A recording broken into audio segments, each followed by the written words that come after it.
what's up everybody? I'm John Fred Young from the band Blackstone Cherry. You're watching New Noise on PureGrainAudio.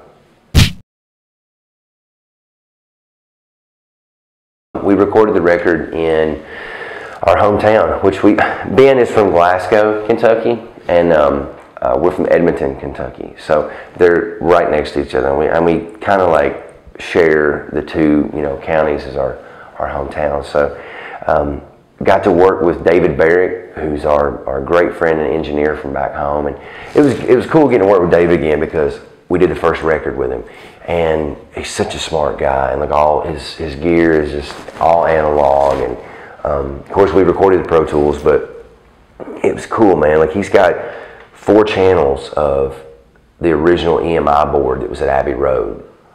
So I mean, like, Pink Floyd, the Beatles, you name it, everything was cut on it. I don't know how he got those, but he had that for back in 2005 when we originally did our first record. So that sound of those preamps and all that good jazz, man, has come back on this record. And I think too that we've grown as songwriters, we've grown as musicians, and when you first start a band, you're like, man, what's our sound going to be like? You go in the studio, you know nothing. You're just like, you're experimenting, And now we've had a lot of opportunities to work with some great producers, some of the biggest in the world, and some great songwriters. And we've just developed as a band, we know what it is that our fans expect of us in our songwriting and in our music. And, we're always trying to grow too, but keep that core. This record's really nice, man. It's the first time we had a chance to have brass on the record. So there's a song called Soul Machine, and it's got sax and it's got trumpet. We've got some awesome girls from back home that did backups on that song and some other stuff too.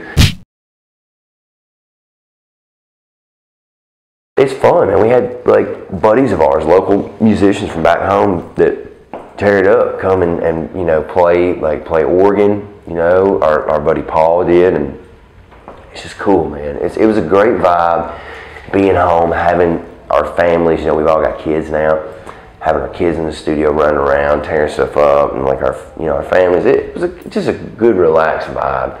But the pressure was on though, because, we had a lot to prove, we really did. And I think, it came out great. Very proud of it.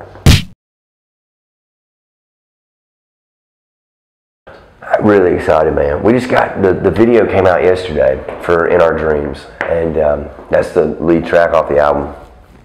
It's cool, man. It's sci-fi. It's out there. We picked the treatment for it because it had a lot of good treatments that came in. But Kyle, the director, had this amazing idea for this with the song lyric. The intent of the song is to escape tragedy, and it's a very actually we had written that song years ago for Between the Devil and Deep Blue Sea.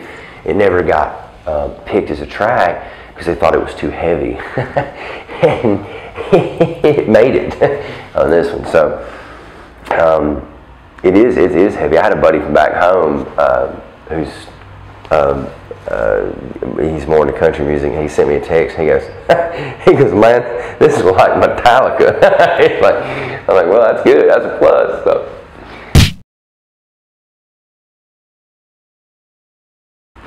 Honestly, we were hunting album titles, and as most bands do, you just overthink everything. You're like, oh, it's got to be something cool and stand out. And our manager Finney was on the phone with us one day. He's like, man, won't y'all just y'all got any album titles? We were like, nah, we don't. We got some floating around. He goes, man, he was joking. He said, man, what y'all call it, Kentucky? And we're like, light bulb. And we were like, dude, that's it. I got cold chills when we all were on there. He's like, no, I was just kidding, man. It's like, y'all really like that? And we were like, dude, that sums up everything. So it was cool. It was a fluke, it was just we were joking around, and it really does. It sums up. It really encompasses everything that we have been doing over the years. We've been taking our Kentucky style of rock and roll around the world, and for us to be able to record back home and have a totally fresh start, it's nice. We're very proud of where we're from, and it's cool. It's a cool deal, man. So I hope everybody likes it.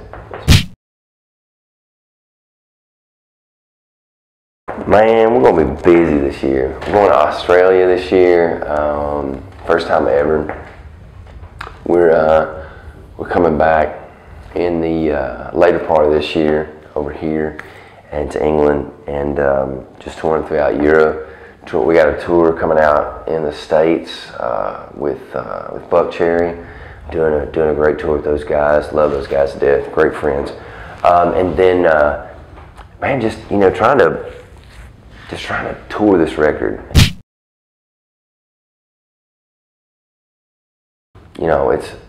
It's crazy because we come over here and we've been touring for, like you said, the first time you ever saw us was at the Astoria, and of course, obviously, rest in peace, the old Astoria was tore down, and but man, we've been coming here for 9 years now. Next year will be 10 years, a decade. It's went from it's amazing to see what we've done. We came over and we were playing 100-seat venues, and we were touring like a little bitty van, and just opening for an American band called Hinder, and they were good enough to have us on tour, and the promoters didn't even know we were on these shows when we first came. They were like, "Who are you guys?"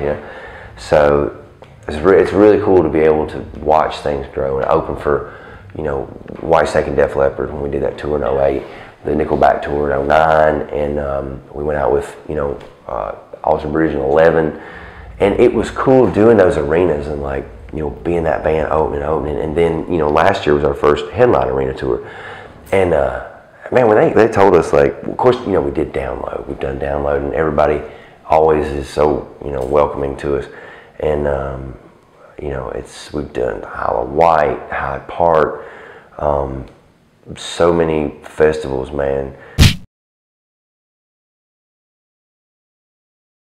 We did this crazy festival in Wales. It was a metal thing, and it was just it was the weirdest festival it was the weirdest show I think I've ever played in my life, because it's one of those seaside towns, like Hard Rock Hell.